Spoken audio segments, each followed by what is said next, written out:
ਇਹ ਹਫ਼ਤਾਵਾਰੀ ਜਾਏ ਜਾਂਦੇ ਨੇ। ਉਹਨਾਂ ਦੀਵਾਨਾਂ ਦੇ ਵਿੱਚ ਅਸੀਂ ਵੇਖਦੇ ਹਾਂ ਕਿ ਸਰਬੱਤ ਸੰਗਤ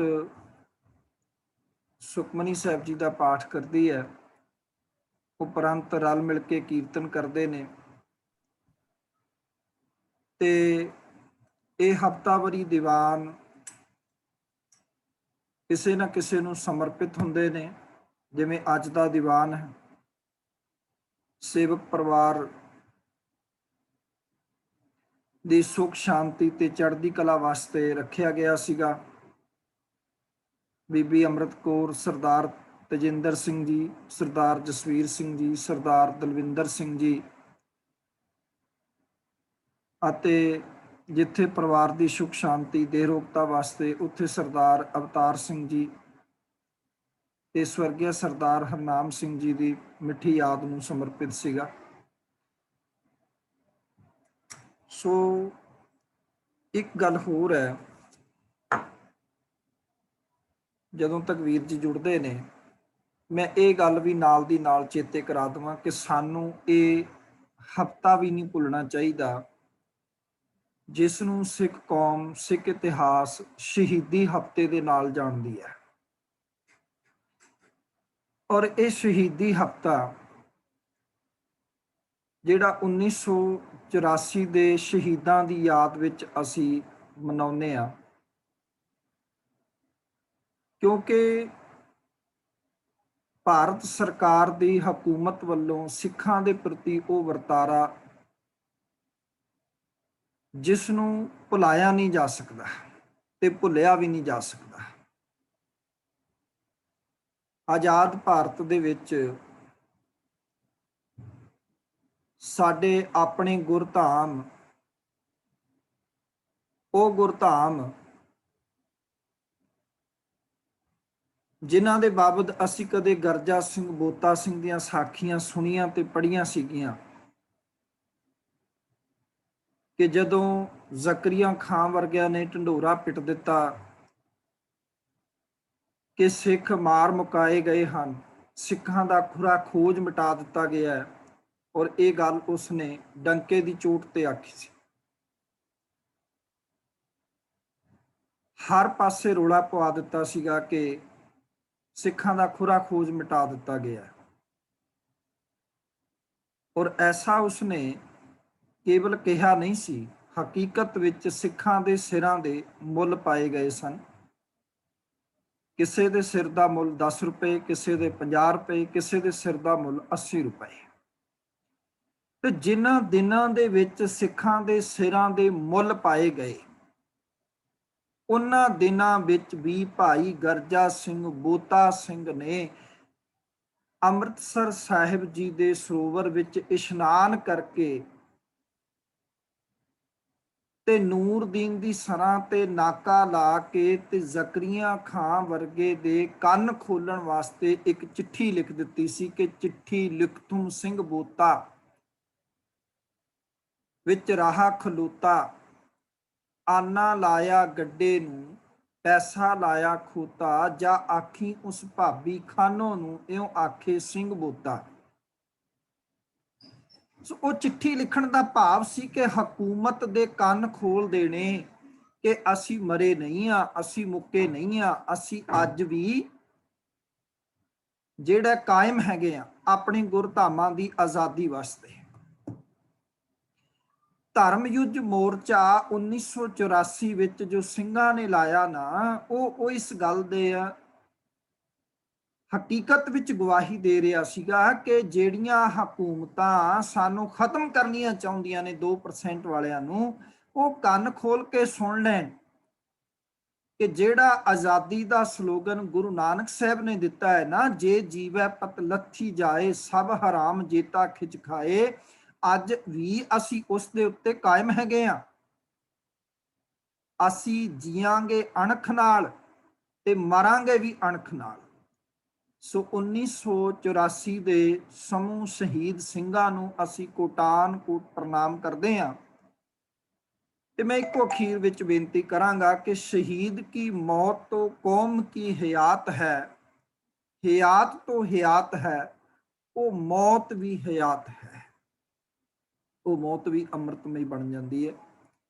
ਸੋ ਜਦੋਂ ਸਿੱਖ 1984 ਵਿੱਚ ਆਪਣੇ ਪਾਤਸ਼ਾਹ ਸ਼ਹੀਦਾਂ ਦੇ ਸਰਤਾਜ ਧੰਨ ਗੁਰੂ ਅਰਜਨ ਸਾਹਿਬ ਮਹਾਰਾਜ ਜੀ ਦਾ ਸ਼ਹੀਦੀ ਪੁਰਬ ਮਨਾ ਰਹੇ ਸੀ, ਉਦੋਂ ਬੇਅੰਤ ਸੰਗਤਾਂ ਦੇ ਉੱਤੇ ਗੋਲਾਬਾਰੀ ਕੀਤੀ ਗਈ। ਨਿਹੱਤਿਆਂ ਨੂੰ ਕੋਹ ਕੇ ਸ਼ਹੀਦ ਕੀਤਾ ਗਿਆ। ਹਕੂਮਤ ਵੱਲੋਂ ਦਰਬਾਰ ਸਾਹਿਬ ਦੇ ਉੱਤੇ ਟੈਂਕ ਵੀ ਚੜਾਏ ਗਏ ਔਰ ਪਾਵਨ ਸ੍ਰੀ ਗੁਰੂ ਗ੍ਰੰਥ ਸਾਹਿਬ ਜੀ ਦੇ ਵਿੱਚ ਗੋਲੀ ਵੀ ਮਾਰੀ ਗਈ। ਕਿੰਨਾ ਕੁਛ ਹੋਇਆ, ਉਹ ਸ਼ਬਦ ਨਹੀਂ ਕਿ ਅਸੀਂ ਕਿੰਨਾ ਸ਼ਬਦਾਂ ਦੇ ਨਾਲ ਇਹ ਬਿਆਨ ਕਰ ਸਕੀਏ ਕਿ ਹਰਮੰਦਰ ਸਾਹਿਬ ਜਿੱਥੇ ਇਹ ਆਵਾਜ਼ ਆਉਂਦੀ ਹੈ ਕਿ ਅਵਲ ਅੱਲਾ ਨੂਰ ਉਪਾਇਆ ਕੁਦਰਤ ਕੇ ਸਭ ਬੰਦੇ, ਜਿੱਥੋਂ ਇਹ ਆਵਾਜ਼ ਆਉਂਦੀ ਹੈ ਖੱਤਰੀ ਬ੍ਰਾਹਮਣ ਸ਼ੂਦ ਵੈਸ ਉਪਦੇਸ਼ ਚੋ ਵਰਨਾ ਕੋ ਸਾਂਝਾ, ਐਸਾ ਮਾਨਵਤਾ ਦਾ ਘਰ ਅਤੇ ਸਿੱਖ ਕੌਮ ਦੀ ਸ਼ਾਨ ਬਾਣ ਅਣਖ ਦਾ ਪ੍ਰਤੀਕ ਅਕਾਲ ਤਖਤ ਸਾਹਿਬ ਨੂੰ ਢਾਹ ਢੇਰੀ ਕੀਤਾ ਗਿਆ। ਇਹਦੀ ਜਿੰਨੀ ਨਿੰਦਿਆ ਕੀਤੀ ਜਾਏ ਉਨੀ ਘੱਟ ਹੈ ਕਿ ਸਰਕਾਰ ਨੇ ਜੋ ਵਰਤਾਰਾ ਸਾਡੇ ਨਾਲ ਕੀਤਾ ਉਹ ਨਿੰਦਣਯੋਗ ਸੀ। ਤੇ ਅੱਜ ਵੀ ਇਹ ਸਾਡੇ ਦਿਲਾਂ ਦੇ ਵਿੱਚ ਪੀੜ ਬਣ ਕੇ ਅੱਜ ਵੀ ਖਲੋਤਾ ਹੋਇਆ। ਉਸੇ ਤਰ੍ਹਾਂ ਉਹ ਯਾਦਾਂ ਸਾਨੂੰ ਭੁੱਲੀਆਂ ਨਹੀਂ। ਅਸੀਂ ਆਪਣਿਆਂ ਨੂੰ ਗਵਾਇਆ ਹੈ, ਆਪਣੇ ਬਜ਼ੁਰਗਾਂ ਨੂੰ ਗਵਾਇਆ ਹੈਗਾ। ਤੇ ਜਦੋਂ ਉਹ ਦਿਨ ਵੀ ਚੇਤੇ ਸਾਨੂੰ ਕਰਨੇ ਚਾਹੀਦੇ ਜਦੋਂ ਘਰ ਦੀਆਂ ਚੌਖਾਠਾਂ ਪੱਟ ਕੇ ਫਿਰ ਆਪਣਿਆਂ ਦੇ ਸੰਸਕਾਰ ਕੀਤੇ ਗਏ। ਉਹ ਦਿਨ ਵੀ ਵੇਖੇ ਨੇ, ਉਹਨੂੰ ਕਿਵੇਂ ਭੁੱਲ ਸਕਦੇ ਹਾਂ। ਖੈਰ, ਵੀਰ ਜੀ ਸਾਡੇ ਨਾਲ ਜੁੜ ਚੁੱਕੇ ਨੇ। ਆਓ ਗੁਰੂ ਕਿਰਪਾ ਕਰੇ ਅਸੀਂ ਰਹਿੰਦੀਆਂ ਅਸ਼ਟਪਦੀਆਂ ਦੀ ਵਿਚਾਰ ਵੀਰ ਜੀ ਹੁਣਾਂ ਪਾਸੋਂ ਬੜੇ ਪਿਆਰ ਦੇ ਨਾਲ ਸਰਵਣ ਕਰੀਏ ਜੀ। ਵਾਹਿਗੁਰੂ ਜੀ ਕਾ ਖਾਲਸਾ, ਵਾਹਿਗੁਰੂ ਜੀ ਕੀ ਫਤਿਹ। ਹਾਂਜੀ ਵਾਹਿਗੁਰੂ ਜੀ ਕਾ ਖਾਲਸਾ, ਵਾਹਿਗੁਰੂ ਜੀ ਕੀ ਫਤਿਹ। ਗੁਰੂ ਪਿਆਰੀ ਸਾਧ ਸੰਗਤ ਜੀਓ, ਸਤਿਗੁਰੂ ਜੀ ਦੀ ਬਖਸ਼ਿਸ਼ ਦੇ ਨਾਲ ਅਸੀਂ ਜੋ ਹਰ ਰੋਜ਼ ਦੀ ਤਰ੍ਹਾਂ ਸੁਖਮਨੀ ਸਾਹਿਬ ਜੀ ਦੀ ਪਾਵਨ ਬਾਣੀ ਦੀ ਵਿਚਾਰ ਦੇ ਨਾਲ ਜੁੜਦੇ ਹਾਂ। ਅੱਜ ਅਸੀਂ 20ਵੀਂ ਅਸ਼ਟਪਦੀ ਤੋਂ ਵਿਚਾਰ ਆਪਣੀ ਸ਼ੁਰੂ ਕਰਨੀ ਹੈ ਜੀ। ਸ਼ਲੋਕ ਫਿਰਤ ਫਿਰਤ ਪ੍ਰਭ ਆਇਆ, ਪਰਿਆ ਤੋ ਸਰਨ ਆਏ। ਪ੍ਰਭ ਇੱਥੇ ਸੰਬੋਧਨ ਹੈ, ਐ ਪ੍ਰਭੂ ਮੈਂ ਬੜੀ ਵਾਰ ਭਟਕਦਾ ਹੋਇਆ, ਬੜੀਆਂ ਥਾਵਾਂ ਤੋਂ ਭਟਕਦਾ ਹੋਇਆ, ਬੜੇ ਜਨਮਾਂ ਤੋਂ ਭਟਕਦਾ ਹੋਇਆ ਤੇਰੀ ਸ਼ਰਨ ਦੇ ਵਿੱਚ ਆ ਕੇ ਪਿਆ ਹਾਂ। ਨਾਨਕ ਕੀ ਪ੍ਰਭ ਬੇਨਤੀ, ਐ ਵਾਹਿਗੁਰੂ ਹੁਣ ਦਾਸ ਨਾਨਕ ਦੀ ਮੇਰੀ ਬੇਨਤੀ ਹੈ, ਆਪਣੀ ਭਗਤੀ ਲਾਏ ਮੈਨੂੰ, ਆਪਣੀ ਭਗਤੀ ਦੇ ਨਾਲ ਜੋੜ, ਮੈਨੂੰ ਆਪਣੀ ਭਗਤੀ ਦੇ ਵਿੱਚ ਲਗਾਓ। ਅਸ਼ਟਪਦੀ।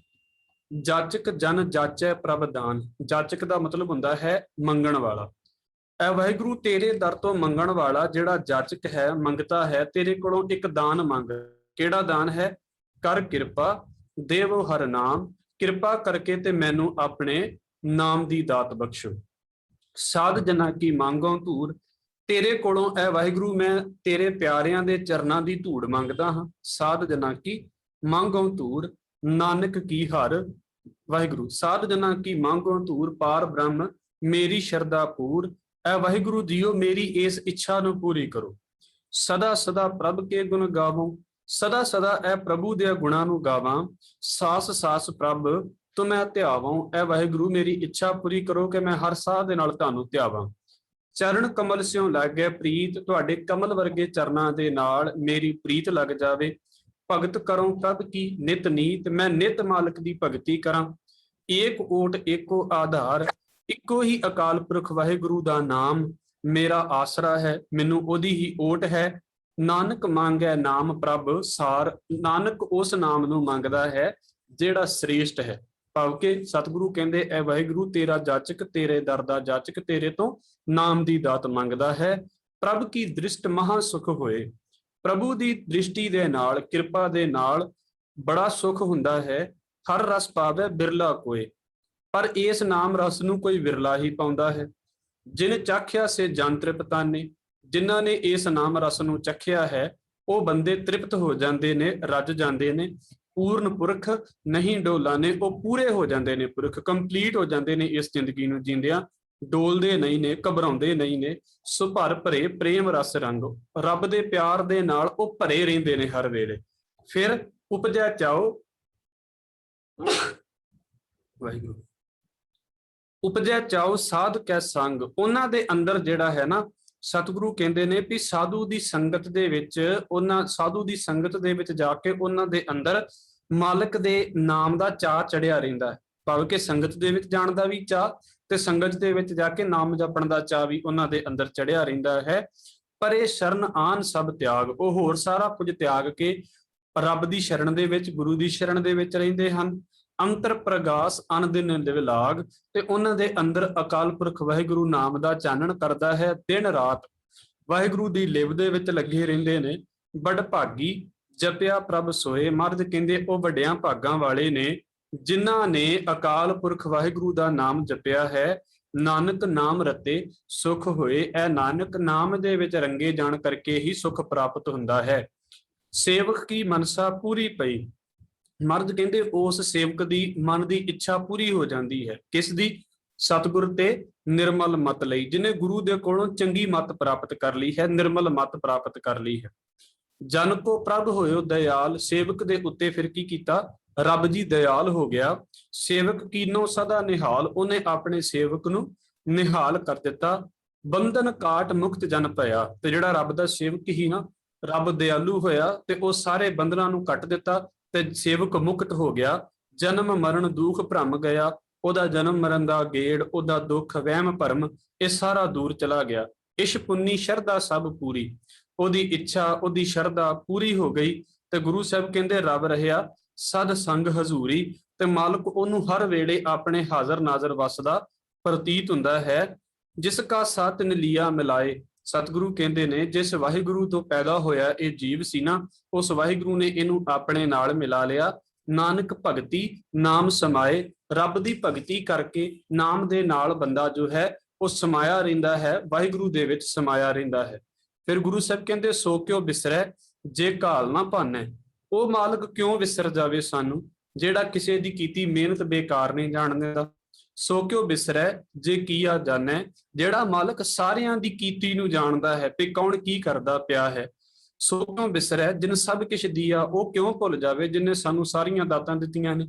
ਸੋ ਕਿਉ ਬਿਸਰੈ ਜੇ ਜੀਵਨ ਜੀਆ, ਜਿਹੜਾ ਜੀਵਨ ਦਾ ਜੀਵਨ ਹੈ, ਭਾਵ ਕਿ ਜਿਹਦੇ ਕਰਕੇ ਜੀਵਨ ਦੀ ਜ਼ਿੰਦਗੀ ਹੈ, ਉਹ ਕਿਉਂ ਭੁੱਲ ਜਾਵੇ। ਸੋ ਕਿਉ ਬਿਸਰੈ ਜੇ ਅਗਨ ਮਹਿ ਰਾਖੈ, ਉਹ ਮਾਲਕ ਸਾਨੂੰ ਕਿਉਂ ਭੁੱਲ ਜਾਵੇ ਜਿਹੜਾ ਸਾਨੂੰ ਮਾਤਾ ਦੇ ਉਦਰ ਦੇ ਵਿੱਚ, ਸਾਡੇ ਜਨਮ ਤੋਂ ਪਹਿਲਾਂ ਜੋ ਮਾਤਾ ਦੇ ਪੇਟ ਦੀ ਅੱਗ ਹੈ ਉਹਦੇ ਅੰਦਰ ਮਾਲਕ ਰੱਖਦਾ ਹੈ। ਮਾਤਾ ਕੇ ਉਦਰ ਮਹਿ ਪ੍ਰਤਪਾਲ ਕਰੇ, ਸੋ ਕਿਉ ਮਨੋ ਵਿਸਾਰੀ ਹੈ।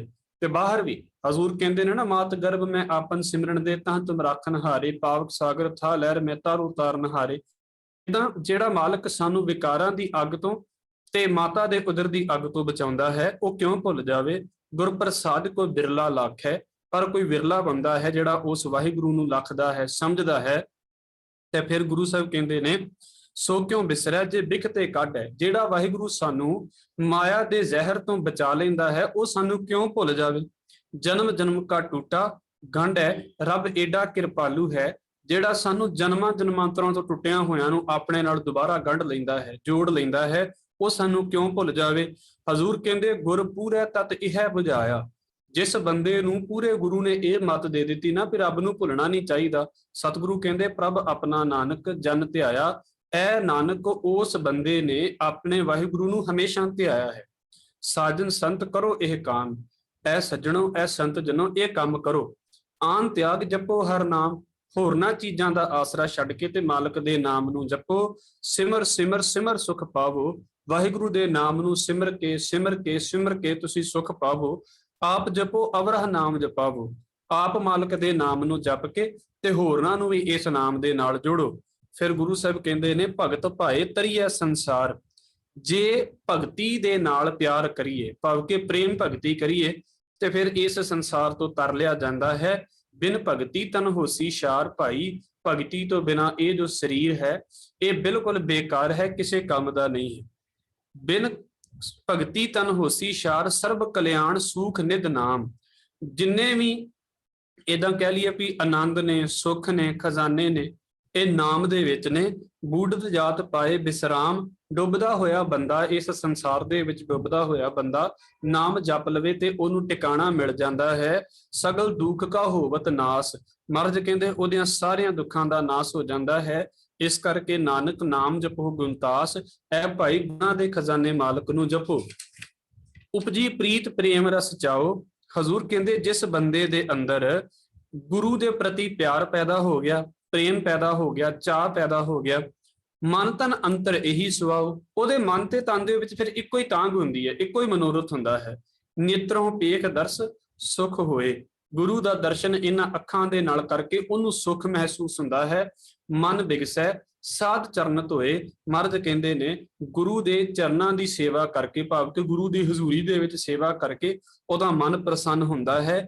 ਭਗਤ ਜਨਾ ਕੈ ਮਨ ਤਨ ਰੰਗ, ਭਗਤ ਜਿਹੜੇ ਨੇ ਰੱਬ ਦੇ ਪਿਆਰੇ ਨੇ, ਉਹਨਾਂ ਦੇ ਮਨ ਤੇ ਤਨ ਦੇ ਵਿੱਚ ਮਾਲਕ ਦੇ ਨਾਮ ਦਾ ਪਿਆਰ ਹੁੰਦਾ ਹੈ। ਬਿਰਲਾ ਕੋ ਪਾਵੈ ਸੰਗ, ਪਰ ਕੋਈ ਵਿਰਲਾ ਬੰਦਾ ਹੀ ਇਹਨਾਂ ਰੱਬ ਦੇ ਪਿਆਰਿਆਂ ਦਾ ਸਾਥ ਮਾਣਦਾ ਹੈ। ਏਕ ਬਸਤ ਦੀਜੈ ਕਰ ਮਇਆ, ਐ ਵਾਹਿਗੁਰੂ ਜੀਓ ਕਿਰਪਾ ਕਰੋ ਮੇਰੇ ਉੱਤੇ ਮਇਆ ਕਰਕੇ, ਮਇਆ ਦਾ ਭਾਵ ਵੀ ਕਿਰਪਾ ਹੈ, ਕਿਰਪਾ ਕਰਕੇ ਮੈਨੂੰ ਇੱਕ ਵਸਤ ਦਿਓ, ਦਾਨ ਦਿਓ, ਕਿਹੜਾ ਹੈ? ਗੁਰ ਪ੍ਰਸਾਦ ਨਾਮ ਜਪ ਲਿਆ, ਕਿ ਮੈਂ ਗੁਰੂ ਦੇ ਪ੍ਰਸਾਦ ਦੇ ਨਾਲ, ਗੁਰੂ ਦੀ ਕਿਰਪਾ ਦੇ ਨਾਲ ਨਾਮ ਨੂੰ ਜਪ ਲਵਾਂ, ਤਾਂ ਕਿ ਉਪਮਾ ਕਹੀ ਨਾ ਜਾਏ।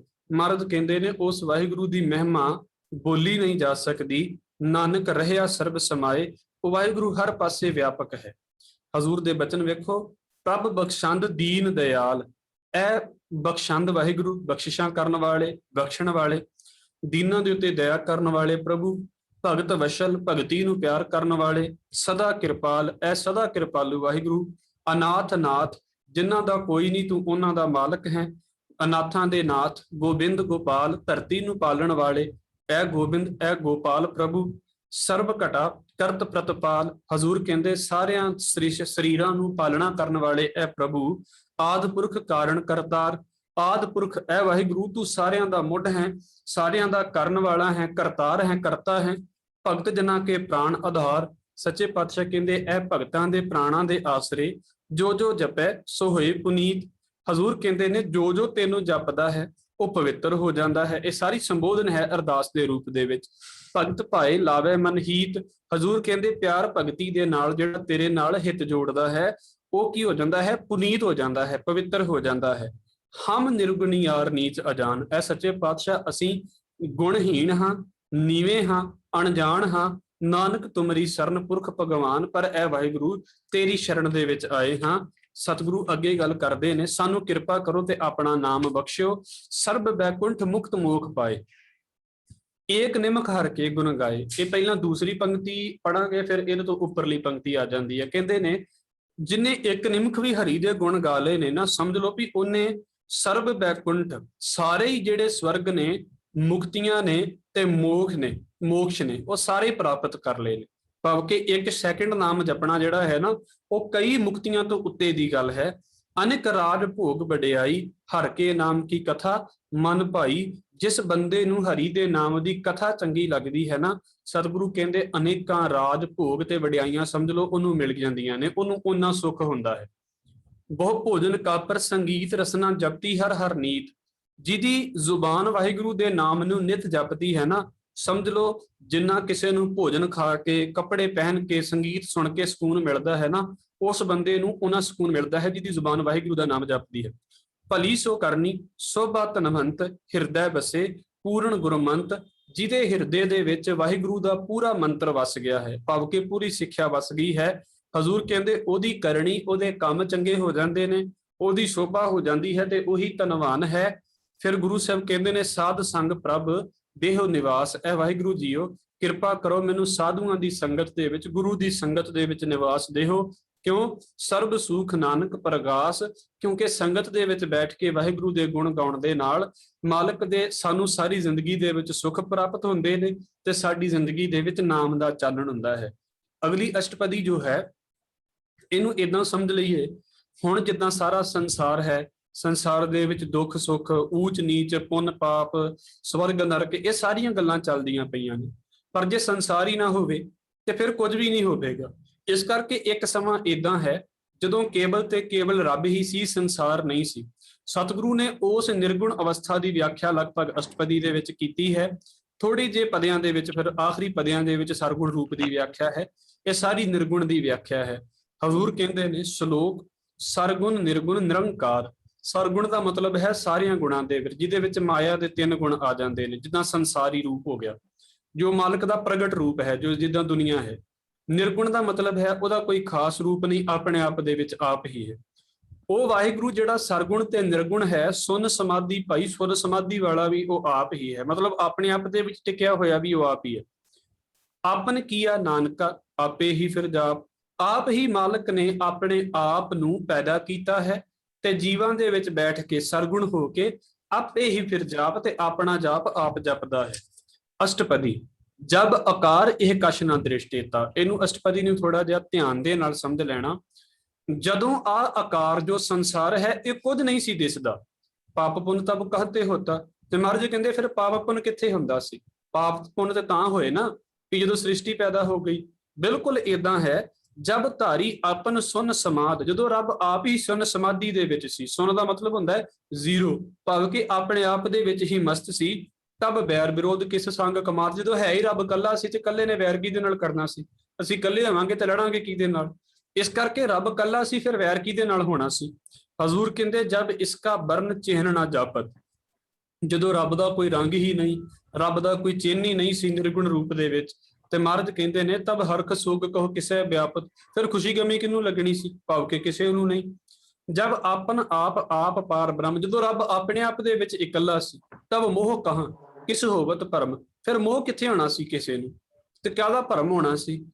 ਆਪਨ ਖੇਲ ਆਪ ਵਰਤੀਜਾ। ਭਾਈ ਰੱਬ ਆਪਣੀਆਂ ਖੇਡਾਂ ਨੂੰ, ਆਪਣੇ ਕੌਤਕਾਂ ਨੂੰ ਆਪ ਹੀ ਵਰਤਾਉਣ ਵਾਲਾ ਹੈ। ਨਾਨਕ ਕਰਨਾ ਹਾਰ ਨਾ ਦੂਜਾ, ਉਹਦੇ ਤੋਂ ਬਿਨਾਂ ਕਰਨ ਵਾਲਾ ਹੋਰ ਕੋਈ ਦੂਜਾ ਨਹੀਂ ਹੈ। ਜਬ ਹੋਵਤ ਪ੍ਰਭ ਕੇਵਲ ਧਨੀ, ਜਦੋਂ ਕੇਵਲ ਤੇ ਕੇਵਲ ਰੱਬ ਹੀ ਜਿਹੜਾ ਹੈ ਉਹ ਸੰਸਾਰ ਦਾ ਮਾਲਕ ਹੈ, ਭਾਵ ਕਿ ਆਪਣੇ ਆਪ ਦੇ ਵਿੱਚ ਜਦੋਂ ਇਕੱਲਾ ਹੀ ਸੀ। ਤਬ ਬੰਧ ਮੁਕਤ ਕਹੋ ਕਿਸ ਕੋ ਗਨੀ, ਤੇ ਫਿਰ ਕਿਹਨੂੰ ਬੰਧ ਲਵਾਂਗੇ ਤੇ ਕਿਹਨੂੰ ਆਪਾਂ ਛਡਾ ਦੇਵਾਂਗੇ? ਜਿੱਦਾਂ ਹੁਣ ਇਹਨੂੰ ਇਦਾਂ ਸਮਝਿਆ ਜਾ ਸਕਦਾ ਵੀ ਜੇ ਅਸੀਂ ਦੁਨੀਆ ਦੇ ਵਿੱਚ ਇਕੱਲੇ ਹੀ ਹੋਈਏ, ਰੱਬ ਦੀ ਬਰਾਬਰੀ ਨਹੀਂ, ਜੇ ਅਸੀਂ ਦੁਨੀਆ ਦੇ ਵਿੱਚ ਇਕੱਲੇ ਹੋਈਏ ਤੇ ਆਪਾਂ ਕਿਹਦੇ ਨਾਲ ਲੜਨਾ, ਕਿਹਦੇ ਨਾਲ ਵੈਰ ਕਰਨੇ ਨੇ? ਵੈਰ ਕਰਨ ਲਈ ਕੋਈ ਦੂਜਾ ਹੋਣਾ ਚਾਹੀਦਾ ਨਾ, ਤੇ ਦੂਜਾ ਹੈ ਹੀ ਨਹੀਂ ਸੀ। ਜਦੋਂ ਮਾਲਕ ਉਸ ਵੇਲੇ ਦੀ ਗੱਲ ਕਰਦੇ ਪਏ ਨੇ, ਜਬ ਇੱਕ ਹੈ ਹਰ ਅਗੰਮ ਅਪਾਰ, ਜਦੋਂ ਕੇਵਲ ਤੇ ਕੇਵਲ ਅਗੰਮ ਅਪਾਰ ਵਾਹਿਗੁਰੂ ਆਪ ਹੀ ਸੀ। ਤਬ ਨਰਕ ਸੁਰਗ ਕਹੋ ਕੌਣ ਅਵਤਾਰ। ਮਹਾਰਾਜ ਕਹਿੰਦੇ ਫਿਰ ਨਰਕ ਸਵਰਗ ਤੇ ਜੰਮਣ ਮਰਨ ਦੀਆਂ ਗੱਲਾਂ ਕਿੱਥੇ ਹੋ ਰਹੀਆਂ ਸਨ? ਭਾਵ ਕਿ ਨਹੀਂ ਸੀ ਹੁੰਦੀਆਂ। ਜਬ ਨਿਰਗੁਣ ਪ੍ਰਭ ਸਹਿਜ ਸੁਭਾਏ, ਜਦੋਂ ਮਾਇਆ ਦੇ 3 ਗੁਣਾਂ ਤੋਂ ਉੱਤੇ ਨਿਰਗੁਣ ਵਾਹਿਗੁਰੂ ਜੋ ਹੈ ਉਹ ਸਹਿਜ ਅਵਸਥਾ ਦੇ ਵਿੱਚ ਟਿਕਿਆ ਹੋਇਆ ਸੀ। ਤਬ ਸ਼ਿਵ ਸ਼ਕਤ ਕਹੋ ਕਿਤ ਠਾਏ। ਸ਼ਿਵ ਦਾ ਮਤਲਬ ਹੋ ਗਿਆ ਸਾਡਾ ਜੀਵ ਆਤਮਾ, ਤੇ ਜਿਹੜਾ ਮਾਫ ਕਰਨਾ ਸਾਡਾ ਜੀਓ ਤੇ ਫਿਰ ਆਤਮਾ, ਇਹ 2 ਜਿਹੜੀਆਂ ਗੱਲ ਹੋ ਗਈਆਂ।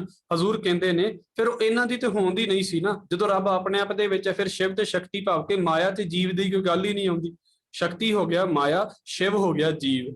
ਹਜ਼ੂਰ ਕਹਿੰਦੇ ਜਬ ਆਪ ਹੈ ਆਪ ਆਪਣੀ ਜੋਤ ਧਰੈ, ਜਦੋਂ ਰੱਬ ਦੀ ਜੋਤ ਆਪਣੇ ਆਪ ਦੇ ਵਿੱਚ ਹੀ ਮੌਜੂਦ ਸੀ। ਤਬ ਕਵਨ ਡਰ ਕਵਨ ਕਤ ਡਰੇ, ਫਿਰ ਡਰਨਾ ਕਿਹਦੇ ਤੋਂ ਹੋਇਆ? ਉਹਦਾ ਕੰਪੈਰੀਜ਼ਨ ਹੀ ਨਹੀਂ ਕਿਸੇ ਨਾਲ ਸੀ। ਫਿਰ ਗੁਰੂ ਸਾਹਿਬ ਕਹਿੰਦੇ ਆਪਨ ਚਲਿਤ ਆਪ ਕਰਨੇ ਹਾਰ, ਵਾਹਿਗੁਰੂ ਆਪਣੀਆਂ ਖੇਡਾਂ ਨੂੰ ਆਪ ਹੀ ਕਰਨ ਵਾਲਾ ਹੈ। ਨਾਨਕ ਠਾਕੁਰ ਅਗੰਮ ਅਪਾਰ, ਉਹ ਤੇ ਬੇਅੰਤ ਹੈ ਵਾਹਿਗੁਰੂ। ਅਬਿਨਾਸੀ ਸੁਖ ਆਪਨ ਆਸਨ, ਉਹ ਵਾਹਿਗੁਰੂ ਜਿਹੜਾ ਅਬਿਨਾਸੀ ਹੈ ਤੇ ਆਪਣੇ ਆਸਣ ਦੇ ਉੱਤੇ ਸੁਖ ਨਾਲ ਜਦੋਂ ਟਿਕਿਆ ਹੋਇਆ ਸੀ।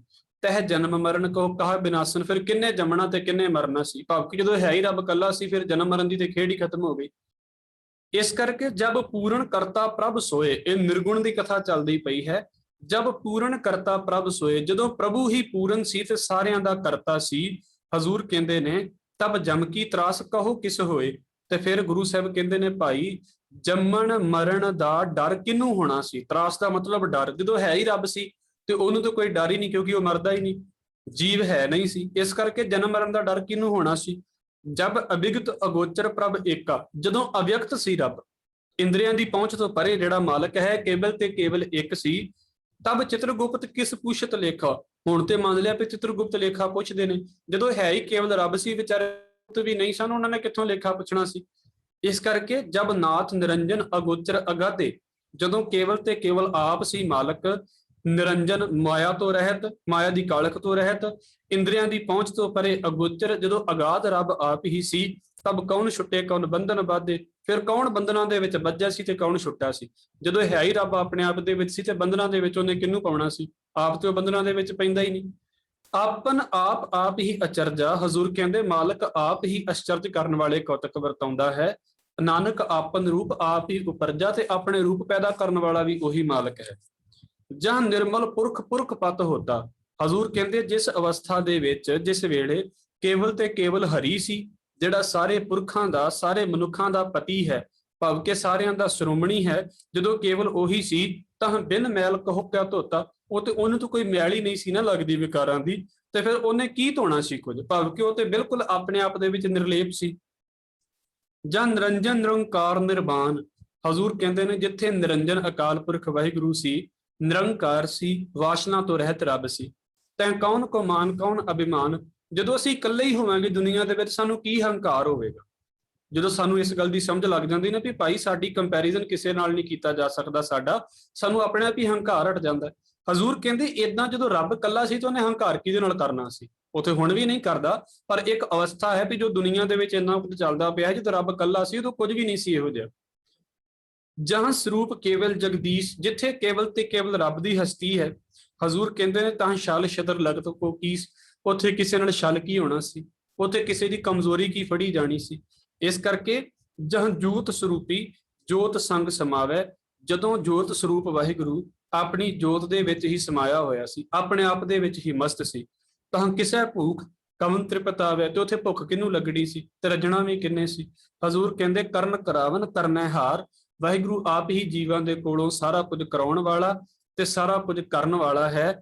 ਨਾਨਕ ਕਰਤੇ ਕਾ ਨਾਹੇ ਸੁਮਾਰ। ਉਸ ਵਾਹਿਗੁਰੂ ਦਾ ਅੰਤ ਨਹੀਂ ਪਾਇਆ ਜਾ ਸਕਦਾ। ਫਿਰ ਗੁਰੂ ਸਾਹਿਬ ਕਹਿੰਦੇ ਨੇ ਜਬ ਆਪਣੀ ਸੋਭਾ ਆਪਨ ਸੰਗ ਬਣਾਈ। ਜਦੋਂ ਵਾਹਿਗੁਰੂ ਨੇ ਆਪਣੀ ਸੋਭਾ ਆਪਣੇ ਆਪ ਦੇ ਵਿੱਚ ਬਣਾਈ ਹੈ, ਤਬ ਕਮਨ ਮਾਏ ਬਾਪ ਮਿੱਤਰ ਸੁਤ ਭਾਈ। ਫਿਰ ਮਾਤਾ ਪਿਤਾ ਪੁੱਤਰ ਭਰਾਵਾਂ ਇਸਤਰੀ ਇਹਨਾਂ ਦਾ ਕੀ ਰੋਲ ਰਹਿ ਜਾਂਦਾ ਹੈ। ਭਾਵ ਕਿ ਰੱਬ ਆਪਣੇ ਆਪ ਤੋਂ ਹੈ, ਬਾਕੀ ਸਾਰੇ ਸੈਕੰਡਰੀ ਨੇ। ਜਹਾਂ ਸਰਬ ਕਲਾ ਆਪ ਹੈ ਪ੍ਰਵੀਨ। ਜਦੋਂ ਰੱਬ ਆਪ ਹੀ ਸਾਰੀਆਂ ਕਲਾ ਦਾ ਮਾਲਕ ਹੈ ਤਾਂ ਵੇਦ ਕਤੇਬ ਕਹੋ ਕੋ ਚੀਨ। ਫਿਰ ਰੱਬ ਨੂੰ ਕੋਈ ਲੋੜ ਥੋੜਾ ਸੀ ਵੇਦਾਂ ਕਿਤਾਬਾਂ ਨੂੰ ਚੀਨਣ ਦੀ। ਅਸੀਂ ਸਾਰੀਆਂ ਕਲਾ ਵਾਲੇ ਨਹੀਂ ਹਾਂ, ਇਸ ਕਰਕੇ ਅਸੀਂ ਆਸਰਾ ਲੈਨੇ ਹਾਂ ਉਹਨਾਂ ਰੱਬੀ ਗੱਲਾਂ ਦਾ। ਪਰ ਅਸਲ ਦੇ ਵਿੱਚ ਸਾਡੇ ਵੱਲ ਵੇਖੋ ਕਿ ਭਾਈ ਜਦੋਂ ਰੱਬ ਹੈ ਤੇ ਰੱਬ ਮੁਕੰਮਲ ਹੈ, ਉਹਨੂੰ ਲੋੜ ਨਹੀਂ ਹੈ ਇਹਨਾਂ ਚੀਜ਼ਾਂ ਦੀ। ਹਜ਼ੂਰ ਕਹਿੰਦੇ ਨੇ ਜਹ ਤਾਂ ਵੇਦ ਕਤੇਬ ਕਹਾ ਕਉ ਚੀਨ। ਜਬ ਆਪਨ ਆਪ ਆਪ ਉਰ ਧਾਰੈ। ਜਦੋਂ ਅਕਾਲ ਪੁਰਖ ਵਾਹਿਗੁਰੂ ਆਪ ਹੀ ਆਪਣੇ ਆਪ ਦੇ ਵਿੱਚ ਸਮਾਇਆ ਹੋਇਆ ਸੀ ਤਾਂ ਸ਼ਗਨ ਅਪਸ਼ਗਨ ਕਹਾ ਵਿਚਾਰੈ। ਤੇ ਫਿਰ ਮਹਾਰਾਜ ਕਹਿੰਦੇ ਨੇ ਸ਼ਗਨ ਅਪਸ਼ਗਨਾਂ ਦੀ ਕੀ ਗੱਲ ਹੋਣੀ ਸੀ ਵੀ ਆਹ ਚੰਗਾ ਹੋ ਰਿਹਾ ਤੇ ਆਹ ਮਾੜਾ ਹੋ ਰਿਹਾ, ਹੈ ਹੀ ਆਪਣੇ ਆਪ ਦੇ ਵਿੱਚ ਸੀ। ਇਸ ਕਰਕੇ ਜਹਾਂ ਆਪਨ ਉੱਚ ਆਪਨ ਆਪ ਨੇਰਾ। ਜਦੋਂ ਮਾਲਕ ਆਪ ਹੀ ਸਭ ਤੋਂ ਉੱਚਾ ਸੀ ਤੇ ਆਪ ਹੀ ਸਭ ਤੋਂ ਨੇੜੇ ਸੀ ਜੀਵਾਂ ਦੇ, ਤਾਂ ਕੌਣ ਠਾਕੁਰ ਕੌਣ ਕਹੀਐ ਚੇਰਾ। ਫਿਰ ਕਿਹਨੂੰ ਨੌਕਰ ਕਹਿਣਾ ਤੇ ਕਿਹਨੂੰ ਮਾਲਕ ਕਹਿਣਾ। ਜਦੋਂ ਅਸੀਂ ਆਪ ਹੀ ਹਾਂ, ਇਹਨੂੰ ਆਪਣੇ ਨਾਲ ਕਰਾਂਗੇ ਤੇ ਜ਼ਿਆਦਾ ਥੋੜਾ ਜਿਹਾ ਸਮਝ ਲੱਗ ਸਕਦੀ ਹੈ। ਪਰ ਇਦਾਂ ਦਾ ਮਤਲਬ ਨਹੀਂ ਹੈ ਵੀ ਬੰਦਾ ਰੱਬ ਹੈ ਇੱਥੇ, ਪਰ ਇਹਦਾ ਇਹ ਵੀ ਭਾਵ ਇਹ ਹੈ ਕਿ ਜੇ ਅਸੀਂ ਆਪਣੇ ਆਪ ਨੂੰ ਇਕੱਲੇ ਰੂਪ ਦੇ ਵਿੱਚ ਰੱਖ ਕੇ ਵੇਖਾਂਗੇ ਤੇ ਫਿਰ ਇਹ ਅਸ਼ਟਪਦੀ ਸਾਨੂੰ ਸਮਝ ਆ ਜਾਂਦੀ ਹੈ।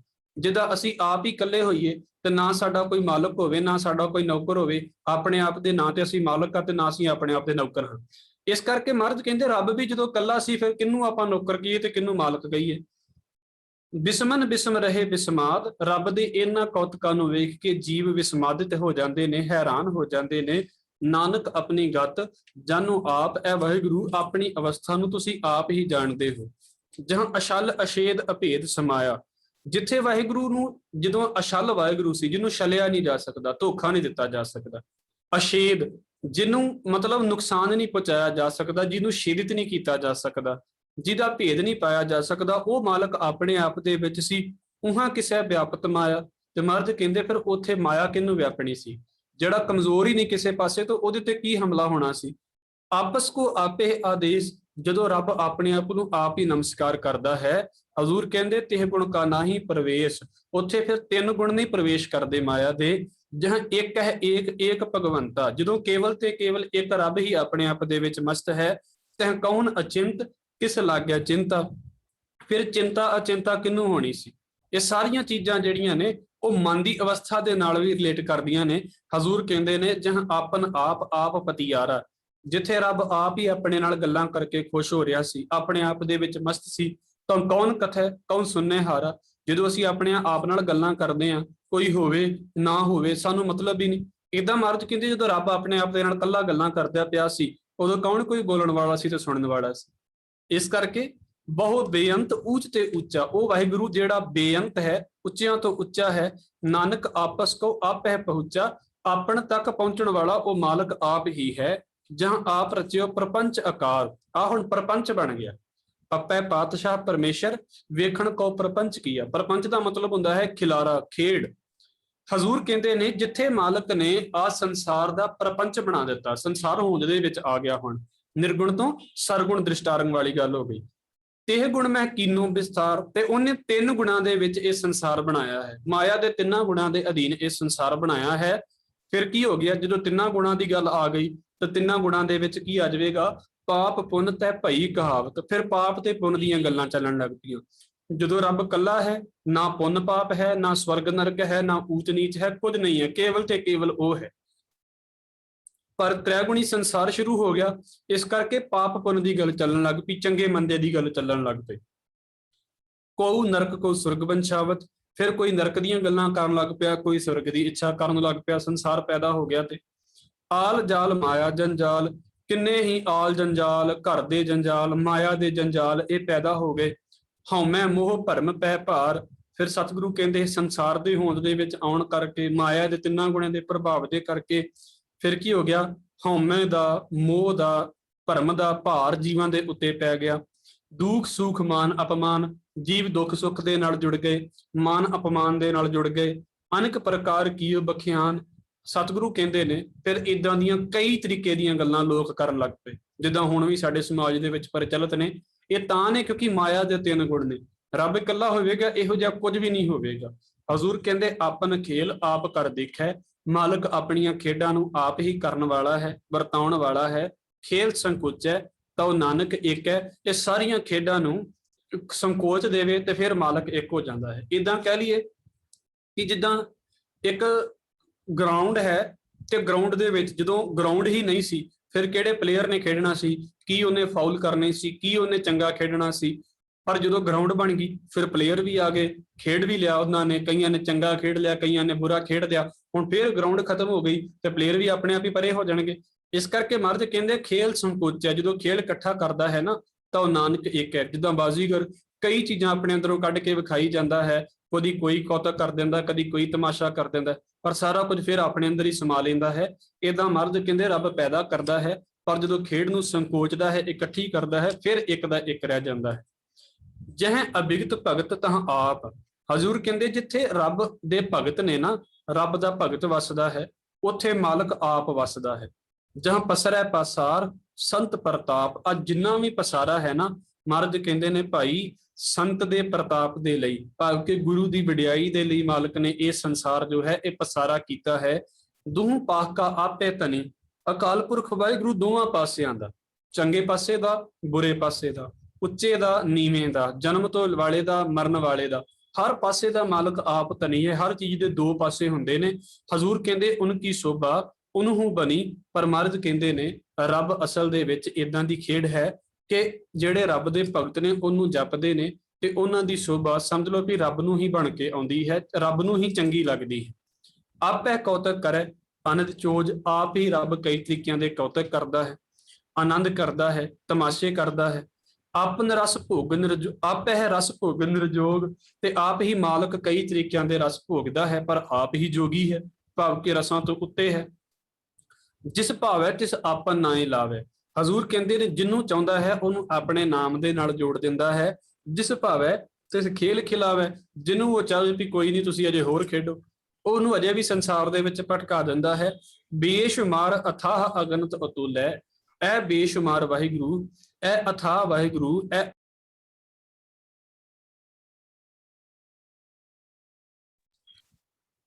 ਬੇਸ਼ੁਮਾਰ ਅਥਾਹ ਅਗਨਤ ਅਤੁਲ ਹੈ। ਹਜ਼ੂਰ ਕਹਿੰਦੇ ਇਹ ਬੇਸ਼ੁਮਾਰ ਵਾਹਿਗੁਰੂ, ਇਹ ਅਥਾਹ ਵਾਹਿਗੁਰੂ, ਇਹ ਅਗਣਤ ਵਾਹਿਗੁਰੂ, ਅਤੁੱਲੇ, ਜਿਹਨੂੰ ਤੋਲਿਆ ਨਹੀਂ ਜਾ ਸਕਦਾ, ਜਿਹਨੂੰ ਗਿਣਿਆ ਨਹੀਂ ਜਾ ਸਕਦਾ। ਹਜ਼ੂਰ ਕਹਿੰਦੇ ਜਿਉਂ ਬੁਲਾਵੋ ਤਿਉ ਨਾਨਕ ਦਾਸ ਬੋਲੇ। ਮਹਾਰਾਜ ਕਹਿੰਦੇ ਨੇ ਇਹ ਵਾਹਿਗੁਰੂ ਜੀ ਜਿੱਦਾਂ ਤੁਸੀਂ ਜੀਵਾਂ ਨੂੰ ਬੁਲਾਉਂਦੇ ਹੋ ਨਾ, ਜੀਵ ਉਦਾਂ ਬੋਲਦੇ ਨੇ। ਗੁਰੂ ਪਿਆਰੀ ਸਾਧ ਸੰਗਤ ਜੀਓ, ਇਹ ਜੋ ਹੈ ਅਸੀਂ 2 ਅਸ਼ਟਪਦੀਆਂ ਵਿਚਾਰੀਆਂ ਨੇ। ਮੈਂ ਫੇਰ ਬੇਨਤੀ ਕਰਾਂਗਾ ਕਿ ਇਹ ਸੁਖਮਨੀ ਸਾਹਿਬ ਦੀ ਅਸ਼ਟਪਦੀ ਦੇ ਵਿੱਚੋਂ ਜੋ ਮੈਨੂੰ ਲੱਗਦਾ ਹੈ, ਇਹ ਜੋ ਅਸ਼ਟਪਦੀ ਹੈ 21 ਨੰਬਰ ਅਸ਼ਟਪਦੀ, ਕਾਫੀ ਗਹਿਰੀ ਅਸ਼ਟਪਦੀ ਹੈ।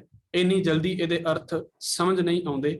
ਫਿਰ ਵੀ ਆਪ ਜੀ ਨੂੰ ਬੇਨਤੀ ਕਰਾਂਗਾ ਕਿ ਸਟੀਕ ਤੁਹਾਡੇ ਕੋਲ ਨੇ, ਆਪ ਜੀ ਜ਼ਰੂਰ ਅਰਥਾਂ ਨੂੰ ਵਿਚਾਰੋ। ਗੁਰੂ ਗ੍ਰੰਥ ਸਾਹਿਬ ਮਹਾਰਾਜ ਦੀ ਬਾਣੀ ਦੇ ਉੱਤੇ ਪਕੜ ਹੋਵੇਗੀ ਤੇ ਫਿਰ ਇਹ ਸਾਨੂੰ ਅਸ਼ਟਪਦੀ ਸਮਝ ਦੇ ਵਿੱਚ ਆਉਂਦੀ ਹੈ। ਦੂਜੇ ਨੰਬਰ ਦੇ ਉੱਤੇ ਜੇਕਰ ਫਿਰ ਵੀ ਆਪ ਜੀ ਨੂੰ ਕੋਈ ਦਿੱਕਤ ਹੋਵੇ ਤੇ ਆਪ ਜੀ ਦੇ ਕੋਲ ਜੋ ਦੂਸਰੀ ਪਹੁੰਚਦੀ ਪਈ ਹੈ ਵੀਡੀਓ, ਉਹਦੇ ਵਿੱਚ ਆਪ ਜੀ ਇਹਦਾ ਆਸਰਾ ਲੈ ਸਕਦੇ ਹੋ। ਆਪ ਜੀ ਨੂੰ ਉੱਥੋਂ ਵੀ ਮਦਦ ਮਿਲ ਜਾਵੇਗੀ ਜੀ। ਅੱਜ ਆਪ ਜੀ ਦੇ ਚਰਨਾਂ ਦੇ ਵਿੱਚ ਬੇਨਤੀ ਕਰਦਿਆਂ ਹੋਈਆਂ ਭੁੱਲਾਂ ਦੀ ਖਿਮਾ। ਹੁਣ ਅੱਜ ਵੀ ਆਨੰਦ ਸਾਹਿਬ ਜੀ ਦਾ ਪਾਠ ਹੋਵੇਗਾ ਕਿਉਂਕਿ ਸਮਾਗਮ ਚੱਲ ਰਹੇ ਹਨ।